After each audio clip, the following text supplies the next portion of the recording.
Olá, eu sou o professor Juarez de Souza, especialista na área de farmacologia, mestre em ciências farmacêuticas e doutor em patologia e doenças tropicais, e com vasto conhecimento na área de clínica farmacêutica. Então a gente vai falar hoje sobre os processos da consulta farmacêutica, os 7 passos essenciais para que você consiga desenvolver o processo da consulta farmacêutica baseada em semiologia e anamnese farmacêutica.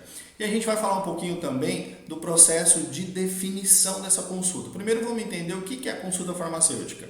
Consulta farmacêutica, na verdade, ela se baseia no processo de relação entre o profissional farmacêutico com o seu paciente, através de uma avaliação clínica desse paciente, uma avaliação da farmacoterapia que esse paciente utiliza e também a busca para melhora no tratamento, na farmacoterapia, na terapêutica que esse paciente está empregando, no uso racional de medicamentos, na redução de problemas de saúde, baseado na avaliação clínica completa desse paciente para obter uma melhora clínica desse indivíduo. Então, quando a gente fala de consulta, a gente está falando do processo de avaliação não só da patologia, mas o profissional farmacêutico é responsável pela avaliação principalmente da farmacoterapia que esse paciente está empregando, dos problemas de saúde que ele está apresentando e qual é a melhor forma de fazer esse processo da terapêutica deste paciente.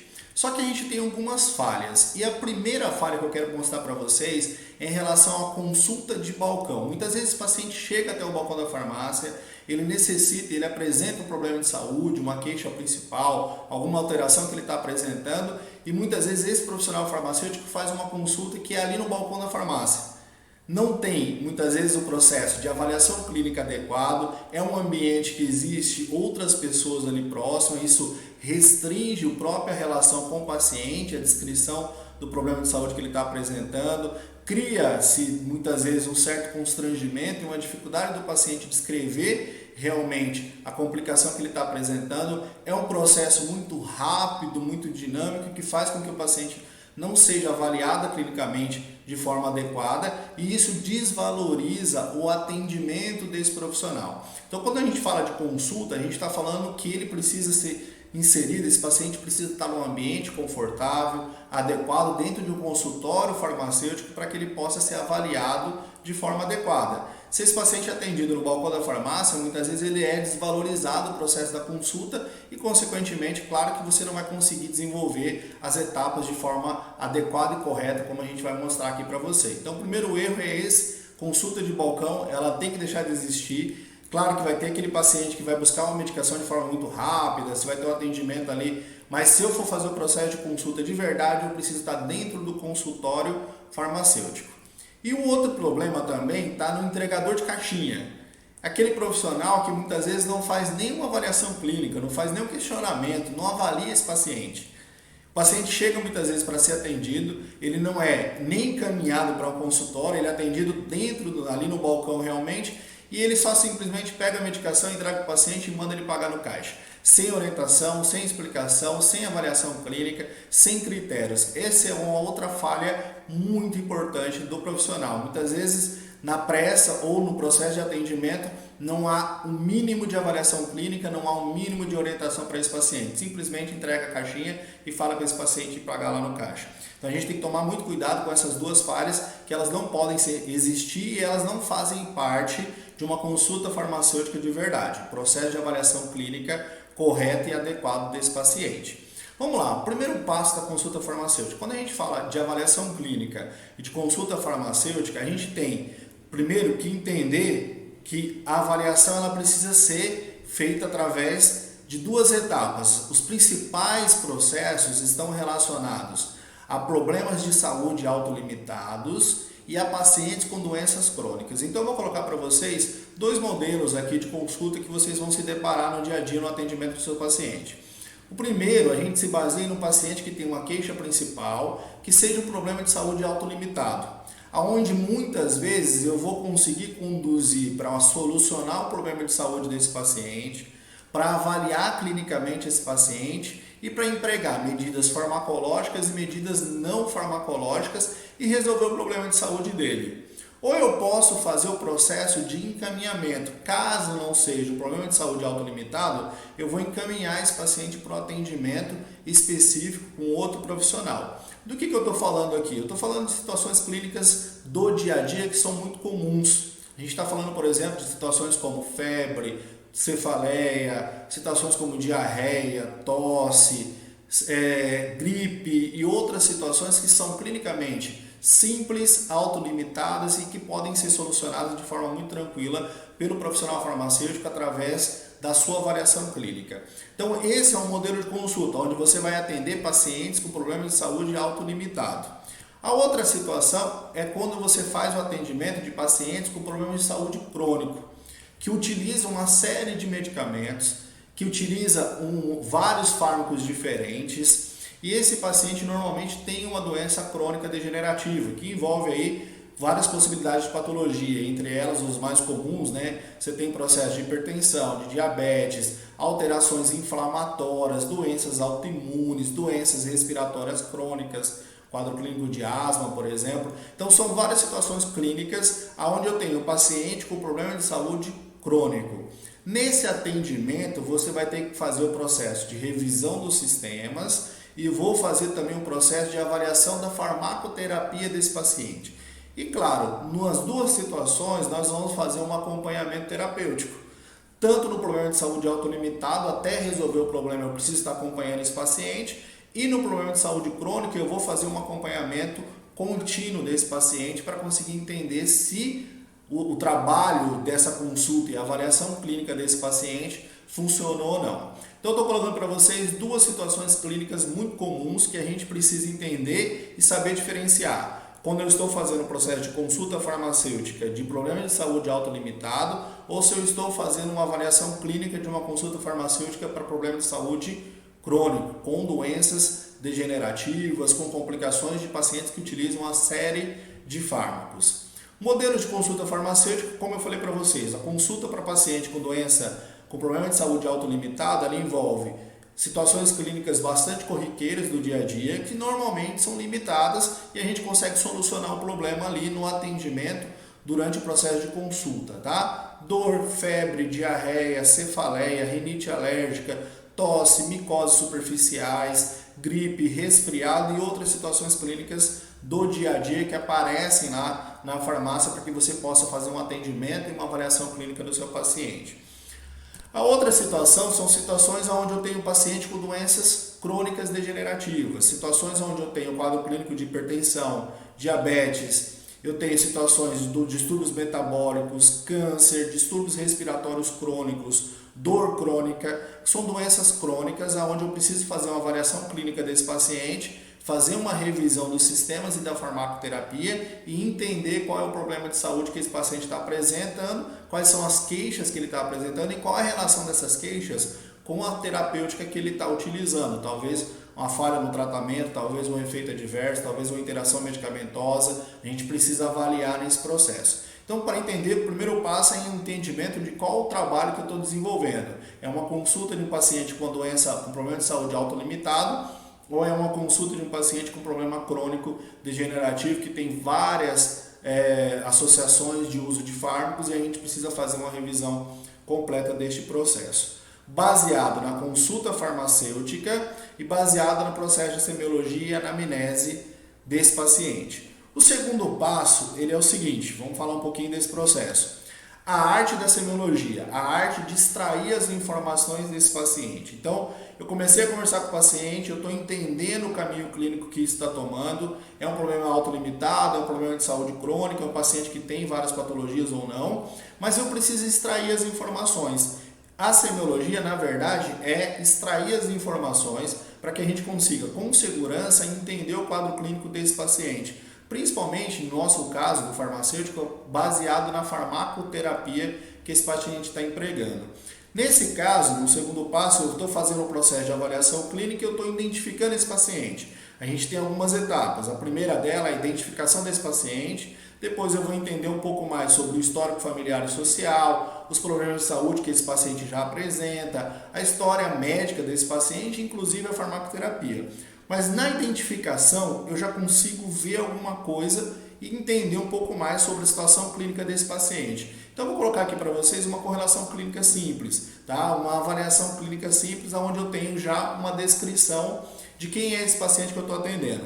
Nesse caso, é um paciente com doença crônica, é um homem de 54 anos, negro, ele é advogado, natural e procedente de Serra Dourada. E o que eu consigo enxergar, gente? Faixa etária, a idade desse paciente, a relação com alguns fatores que podem aumentar a probabilidade de algumas doenças crônicas. Por exemplo, pacientes mais velhos normalmente podem desenvolver quadros clínicos que estão relacionados ao quadro de hipertensão. Há situações clínicas como infarto agudo do miocárdio, dislipidemia. Eu consigo enxergar, por exemplo, se essa atividade profissional que esse paciente desenvolve, ela exige ou ela faz com que ele tenha um esforço físico maior, fazendo com que ele tenha um risco cardiovascular menor. Então aqui a gente já sabe muitas vezes que o profissional ele fica mais tempo sentado, sem tanta atividade física. Então esses fatores são fatores que eu já consigo enxergar dentro da avaliação inicial. Claro que eu preciso de um detalhamento maior e de mais informações desse paciente, mas só de começar a conversar com esse paciente, saber quem ele é, eu já consigo caminhar nesse processo para que a gente consiga enxergar algumas características clínicas desse paciente. Um homem de 78 anos, pardo, viúvo, professor aposentado, procedente de prainha. Nesse caso aqui, olha, a gente já tem um paciente com mais idade, fatores de risco ou fatores que aumentam a probabilidade de chance do desenvolvimento de quadros como depressão, doenças neurodegenerativas, hipertensão, AVE, infarto agudo do miocárdio.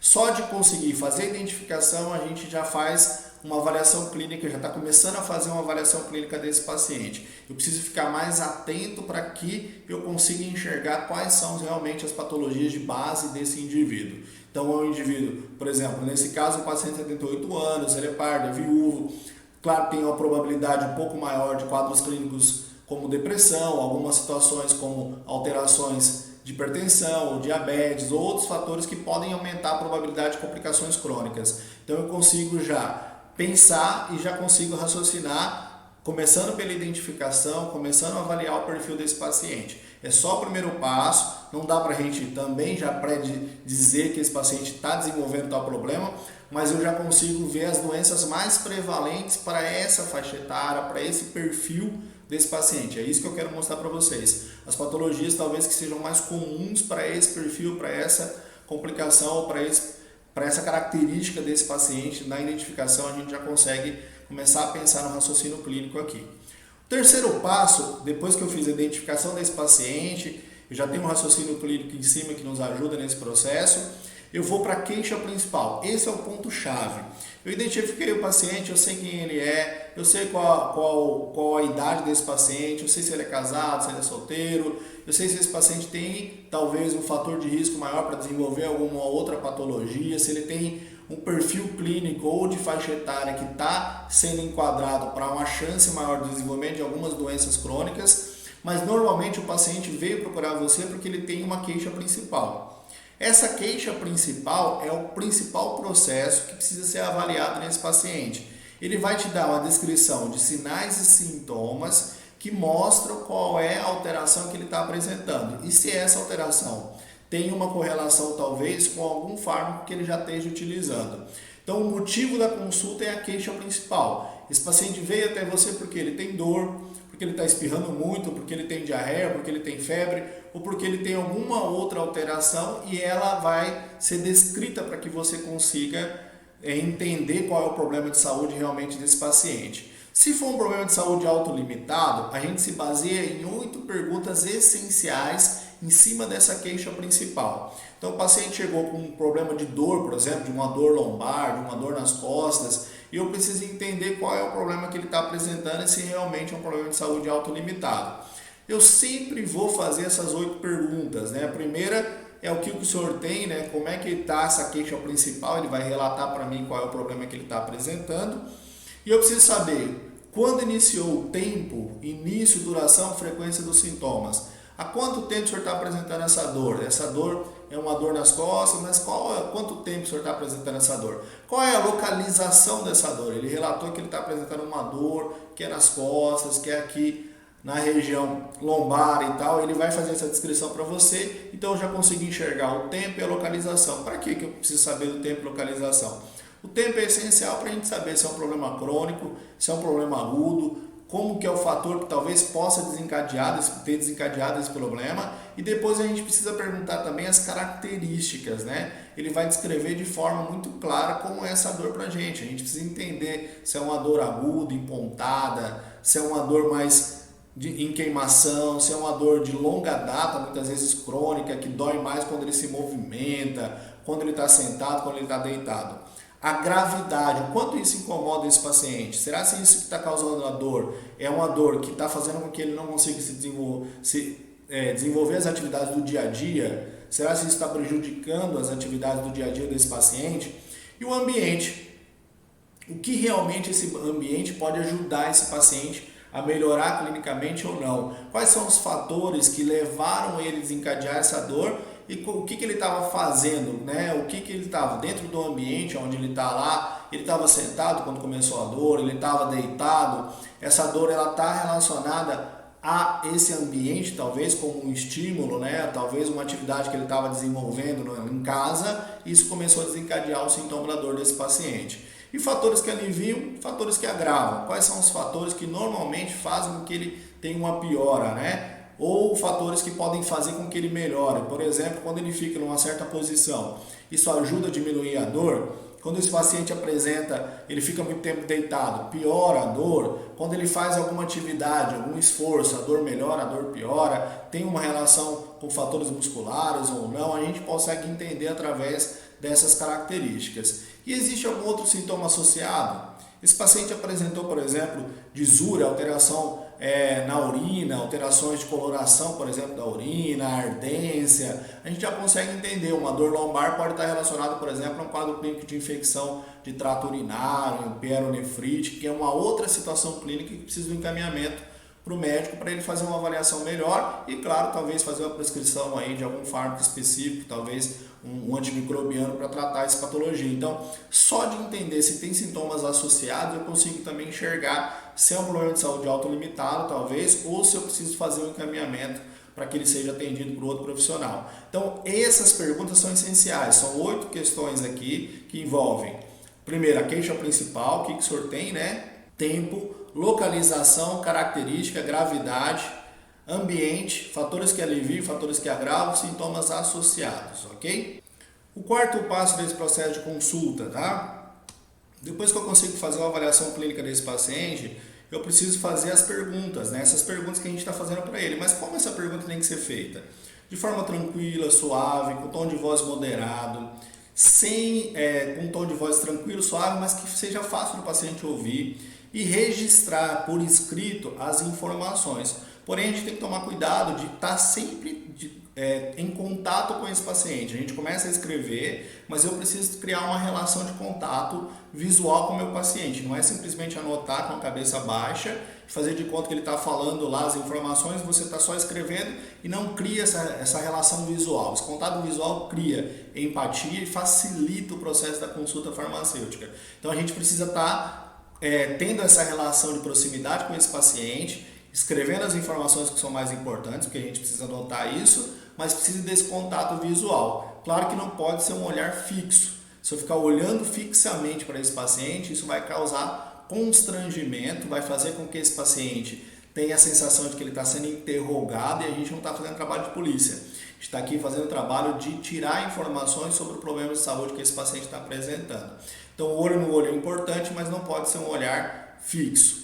A gente entende também que a fala sua com o seu paciente é de acordo com o nível de conhecimento do seu paciente.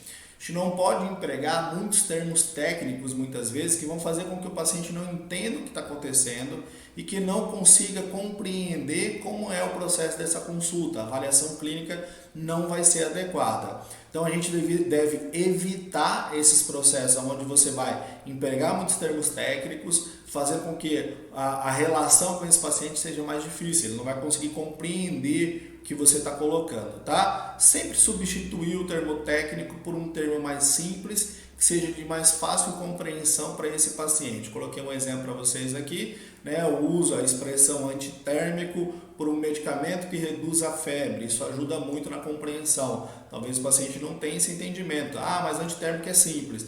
Simples para a gente que tem essa relação, mas talvez para o paciente não é. Então a gente precisa fazer essa modificação, tá? Uso de objetos. Se você for fazer o processo de consulta e estiver avaliando o paciente, você precisa explicar um procedimento para ele, de preferência pega o objeto, mostre como tem que ser feito. Se for o caso, por exemplo, da administração de insulina, uso de inaladores, isso facilita muito. Você pega o objeto, consegue mostrar para esse paciente como deve ser o procedimento e o entendimento vai ficar muito mais fácil nessa relação de consulta.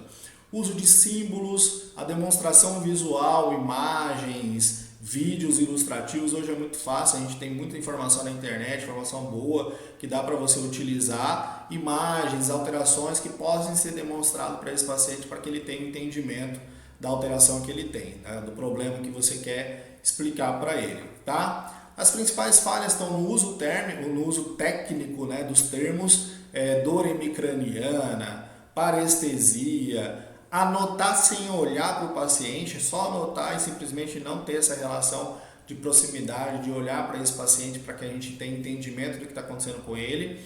Anotar e ficar batendo os dedos na mesa ou a caneta, que isso incomoda muito, faz com que mostre que você não está muito interessado no que o paciente está descrevendo para você.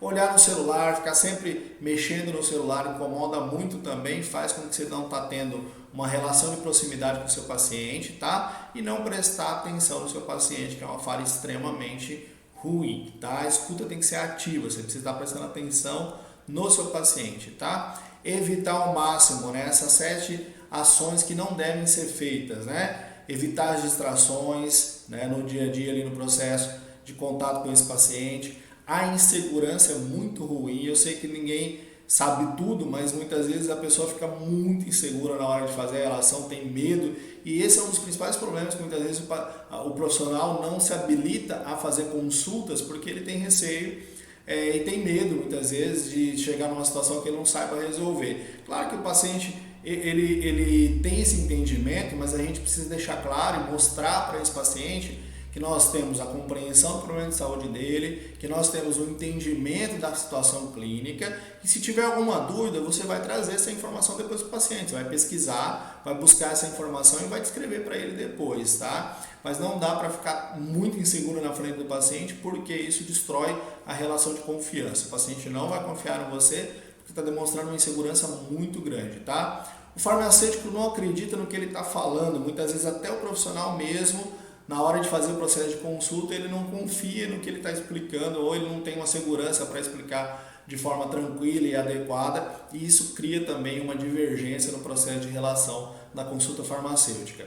Fazer por caso do paciente, das expectativas que ele tem, das crenças, da compreensão que ele tem da doença. Então, muitas vezes o paciente fala sobre uma situação e o profissional muitas vezes descarta ou faz pouco caso. Isso é muito ruim e quebra a relação de empatia com esse paciente. Fazer julgamento precipitado. Ele começou a falar uma coisa, você fala, já sei o que é. Não deixa nem ele explicar e não faz adequadamente o trabalho de semiologia e de avaliação clínica desse paciente. E a falta de interesse pelo problema de saúde do paciente, tá? Isso também é uma coisa que quebra muito a empatia e dificulta a relação que você vai criar e que você precisa ter com esse paciente para trazer as informações sobre o problema que ele está apresentando, tá? Toda vez que você fizer uma orientação do seu paciente, sempre lembre o seguinte, que você precisa que esse paciente repita essa orientação para você.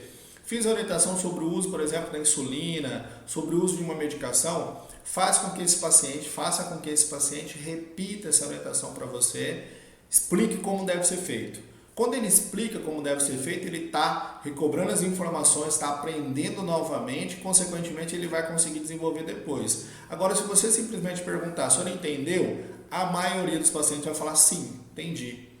De uma forma muito simples, básica, mas nós não temos certeza se esse paciente realmente entendeu. Então peça para ele explicar. Se ele entendeu, entendi, mas explica para mim como tem que ser feito.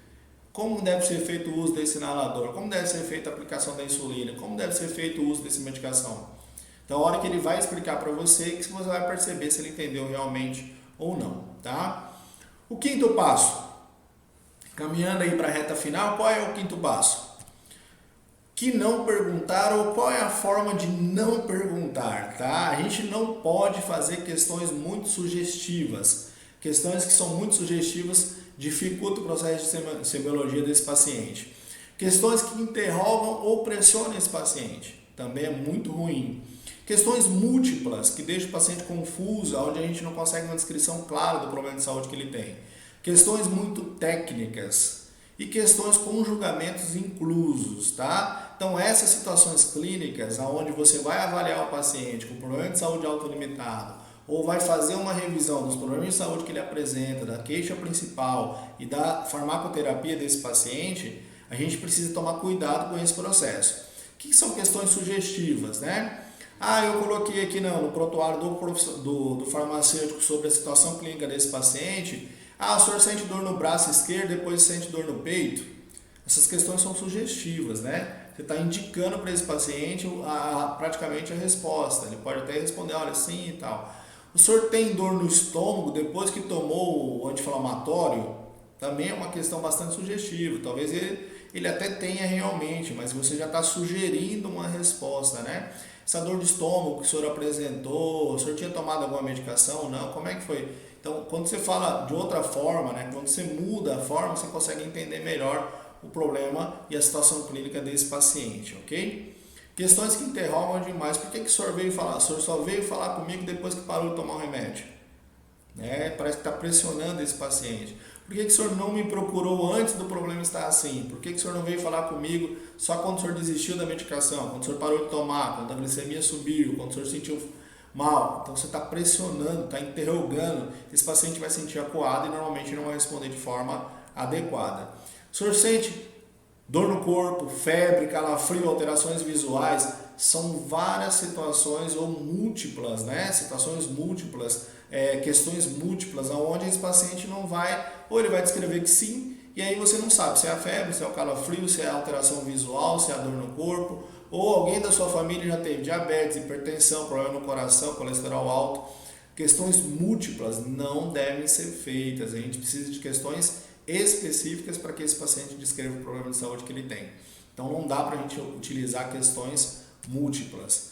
Termos ou questões com termos muito técnicos, né? A sua dor de cabeça é hemicraniana, o senhor sente parestesia, já apresentou alguma outra alteração? Então essas informações são informações técnicas, o paciente talvez não entenda o que você está falando e ele pode até responder que sim ou que não, mas ele não vai saber exatamente o que está acontecendo ali. A gente tem que deixar, nesse caso, de ser muito técnico, ser mais claro para o seu paciente entender o problema que ele está apresentando ou a alteração relacionada à terapêutica dele, tá? Questões com julgamentos inclusos, né? O senhor está controlando o diabetes corretamente, não está? O senhor está tomando a insulina corretamente, não está? O senhor está tomando o medicamento à noite, não está? Essas perguntas são perguntas com julgamento. O senhor já está dizendo lá, de certa forma, se ele está ou não, né? Você está meio que julgando esse paciente com relação ao processo. Isso deve ser evitado. Sexto passo da consulta farmacêutica. A gente está entendendo o seguinte: no problema de saúde crônico, a gente precisa coletar as informações desse paciente. Quais são as informações que esse paciente apresenta? Então a gente vai investigar as situações clínicas que ele apresenta, os medicamentos que esse paciente utiliza, e sempre que a gente fizer essa avaliação clínica, a gente vai conseguir enxergar as alterações que esse paciente está apresentando e se está relacionado a alguma questão da farmacoterapia. Então eu vou listar todas as queixas que esse paciente está apresentando, tá? Quando eu listar essas queixas, eu vou descrever, né, através do início, o tempo, a frequência, a duração, localização, as características, a gravidade, se o ambiente piora, melhora, se agrava ou alivia. Então essa descrição é extremamente importante. E claro, se tiver algum exame laboratorial, é legal que a gente tenha essas informações para entender, por exemplo, numa glicemia capilar, numa glicemia de jejum, numa função renal, para entender se a farmacoterapia desse paciente está funcionando ou não, se o tratamento, por exemplo, do diabetes desse paciente está controlando ou não, se está tendo alguma outra complicação por causa do uso do antihipertensivo. Então eu vou colocar as informações relevantes também, que podem ser exames laboratoriais, sinais e sintomas que você percebeu. Então eu vou coletar as informações relacionadas às patologias que esse paciente tem, as queixas, que podem ser mais de uma, não precisa ser uma queixa principal só, pode ter várias queixas, e as informações relevantes como os exames laboratoriais, as alterações que ele está apresentando e outras situações clínicas que são sinais e sintomas que esse paciente apresenta, tá?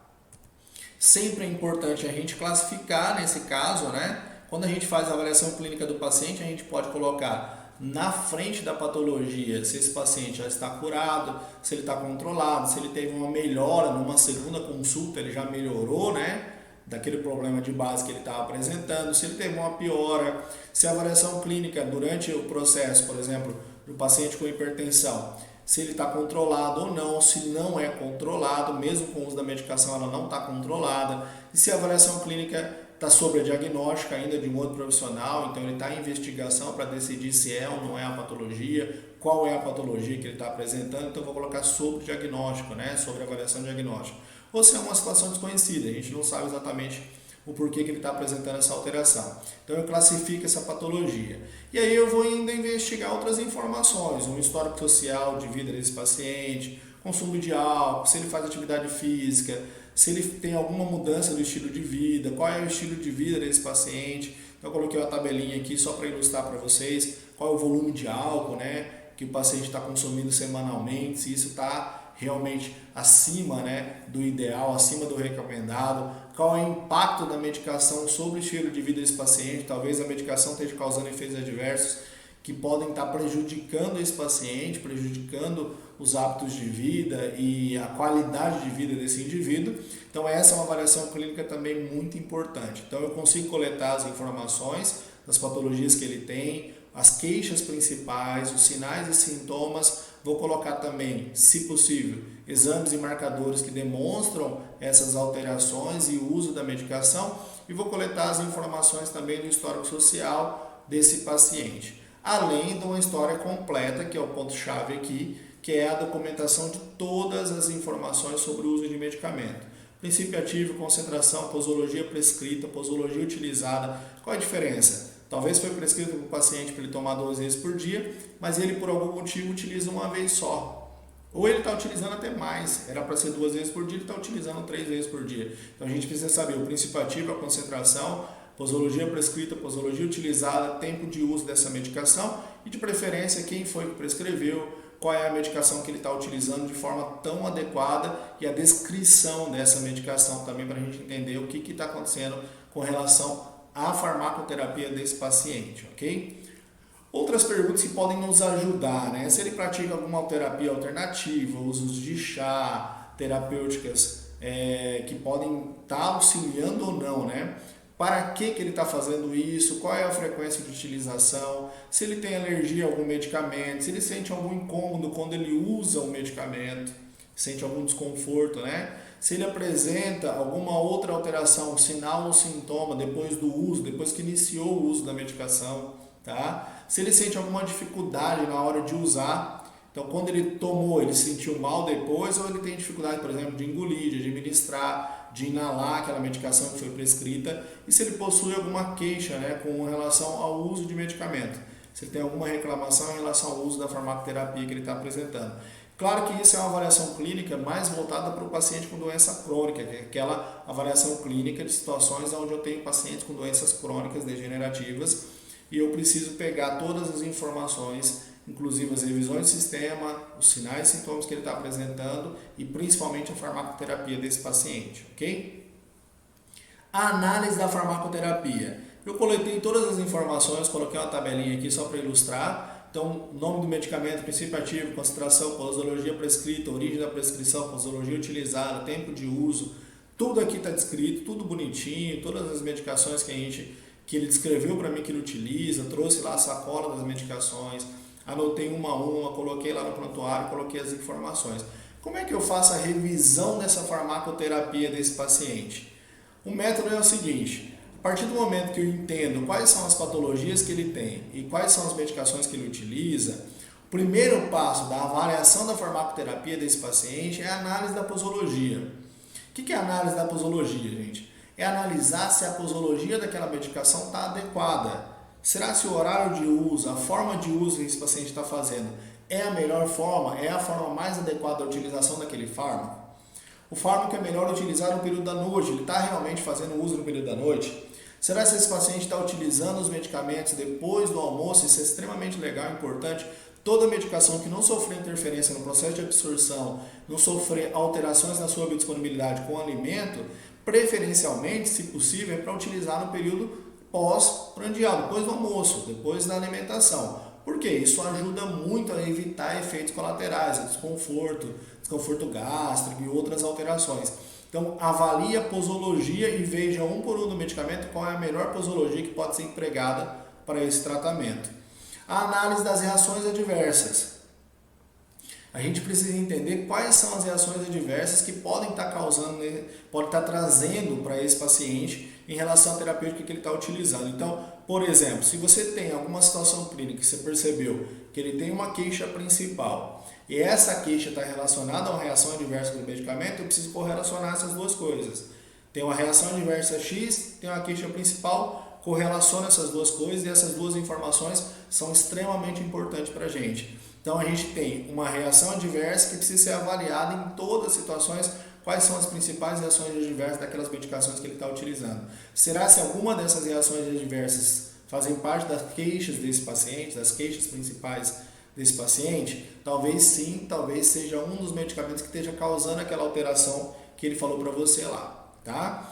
E por último, a terceira etapa da avaliação da farmacoterapia, todo mundo pergunta, né? Como é que eu faço a avaliação da farmacoterapia, gente? Esse método é simples e fácil. Você precisa fazer a avaliação, uma revisão, na verdade, da posologia, avalie as principais reações adversas, correlacione com as queixas desse paciente e também a interação medicamentosa. Quando você faz a avaliação da interação medicamentosa, você também entende se está tendo alguma complicação relacionada a essas interações. Se possível, vai retirar alguma medicação, vai modificar alguma medicação para que você tenha menos risco relacionado a essas interações medicamentosas, tá? O sexto passo do processo de consulta farmacêutica, a gente vai estabelecer o plano. O que é um plano terapêutico? O plano terapêutico é uma descrição do que ele tem que fazer para melhorar a terapêutica desse paciente, para conseguir organizar a farmacoterapia e, consequentemente, organizar o processo de tratamento desse paciente. Se ele está utilizando o fármaco correto, na dose correta, se não tem interação, se tem poucos efeitos adversos, ele consegue fazer o uso de forma adequada, a qualidade de vida desse paciente vai melhorar, o tratamento vai fazer o seu efeito, a condição de saúde desse paciente vai mudar. Então, o que eu faço no plano terapêutico? Eu sempre vou analisar os possíveis efeitos adversos escondidos, já falei para vocês agora há pouco, organizar a posologia desse paciente, o horário adequado, a forma adequada da utilização, usar sempre, tá, após as refeições, quando possível, quando não tem alteração da biodisponibilidade, suspender a automedicação quando é possível também. Muitas vezes você precisa orientar para que esse paciente não faça o uso daquela medicação porque pode estar causando dano para ele, então suspenda a automedicação, definir claramente os horários de uso dos medicamentos, analisar as interações, como já coloquei para vocês, criar uma planilha de recomendações, com informações e recomendações que você possa fazer para esse paciente, com relação ao horário de uso, melhor forma de administração, forma de evitar os efeitos colaterais, e estabelecer metas e resultados para esse paciente. Quanto tempo depois, clinicamente, esse paciente vai estar melhor? Estabeleça metas claras, com data, com previsão, com todo o processo de avaliação clínica, talvez até de exames laboratoriais, que a gente consiga enxergar quais são os problemas e quando esses problemas já vão estar sendo reduzidos com essa modificação da farmacoterapia desse paciente, com o ajuste dessa farmacoterapia desse paciente, ok? Quais são as metas? Possível cura, dependendo da doença, pode ser doenças autolimitadas, um resfriado, um sinal de um processo alérgico básico, simples, uma micose superficial, constipação intestinal, uma diarreia, onde você consegue resolver de forma muito tranquila. Controle da doença, né, que pode ser, por exemplo, uma doença crônica que não tem cura, mas que eu consiga melhorar o controle com a farmacoterapia, com a adequação da farmacoterapia. Alívio dos sintomas ou dos efeitos adversos que o paciente possa ter. Então, forma de usar a medicação que pode melhorar os efeitos adversos, diminuir os efeitos adversos. E a prevenção de outras complicações desse paciente. Essas são metas terapêuticas desse tratamento, tá? E o último passo desse processo todo, o sétimo passo dessa consulta, é a gestão e o acompanhamento desse paciente. A partir do momento que eu estabeleci um plano, Eu vou continuar fazendo o acompanhamento desse paciente, vou fazer o meu trabalho de gestão clínica, que é avaliar se aquilo está funcionando, se a terapêutica está adequada, está dando certo, quais são os parâmetros farmacológicos, bioquímicos, os parâmetros da patologia que eu preciso enxergar para que eu consiga ver se realmente está dando certo aquela terapêutica, se controlou a glicemia do paciente, se baixou a pressão desse paciente, se ele diminuiu as complicações, se ele diminuiu os efeitos adversos. E isso eu chamo de gestão clínica, que é acompanhar e fazer uma avaliação clínica constante. Esse acompanhamento ele precisa ser feito de forma muito frequente. Esse paciente ele vai ter que fazer depois uma consulta de retorno. Quanto tempo? 15 dias depois você já precisa ter uma consulta de retorno com esse paciente. Então você fechou a sua consulta, você estabeleceu o plano para ele, ele sabe como é que ele tem que fazer o procedimento, foi bem orientado, está tudo certo. 15 dias depois eu preciso saber se esse paciente está fazendo o tratamento correto e se está tudo certo ou não, se deu certo o processo ou não. Não dá para enxergar completamente se deu certo. Talvez tenha problemas de saúde que precisa de um tempo maior para a gente conseguir enxergar se está funcionando ou não. Mas quando você faz um retorno dentro de 15 dias, você já consegue ver se ele está aderindo ao processo. É importante que nesse intervalo, desses 15 dias, esse paciente seja acompanhado também por outros mecanismos. A gente precisa usar a tecnologia a nosso favor. Então eu vou ligar para o paciente, vou mandar mensagem, vou falar com ele nesse intervalo para que ele se sinta acompanhado, se sinta tratado, ok? Então não adianta só falar, daqui 15 dias o senhor volta aqui comigo. Não, também precisa acompanhar nesse meio do caminho. A gente precisa desse intervalo conseguir fazer a relação com esse paciente, mostrar para ele que você está interessado em melhorar o problema de saúde dele. Então eu falo sempre que 3 dias depois é bom você falar com ele, uma semana depois você vai falar com ele novamente, se está dando certo, se não está dando certo. Uma pergunta simples, é só ligar para ele e falar, olha aí fulano, o senhor está tomando certinho, aquela recomendação que o senhor está seguindo, teve alguma complicação nesse meio aí, alguma coisa que o senhor quer colocar para mim ou não? Ah não, está tudo certo, então beleza, daqui 15 dias o senhor retorna aqui comigo. Quando o senhor retornar comigo, a gente consegue enxergar quais são as patologias e se isso está dando certo ou não. Na consulta de retorno, eu vou atualizar o estado clínico desse paciente, vou atualizar a farmacoterapia desse paciente, vou fazer uma avaliação das intervenções que foram empregadas, vou identificar novos problemas de saúde, novos problemas na farmacoterapia e realizar novas intervenções caso seja necessário. Vou colocar os meus resultados dentro de uma planilhinha aqui, com as informações da consulta de retorno e eu consigo fazer esse acompanhamento de forma adequada deste paciente, ok? Isso tudo está dentro do processo de avaliação clínica do meu paciente e são as etapas da consulta farmacêutica. Então a gente fechou aqui as 7 etapas da consulta farmacêutica e como a gente deve proceder nesse processo de avaliação clínica desse paciente e revisão da farmacoterapia.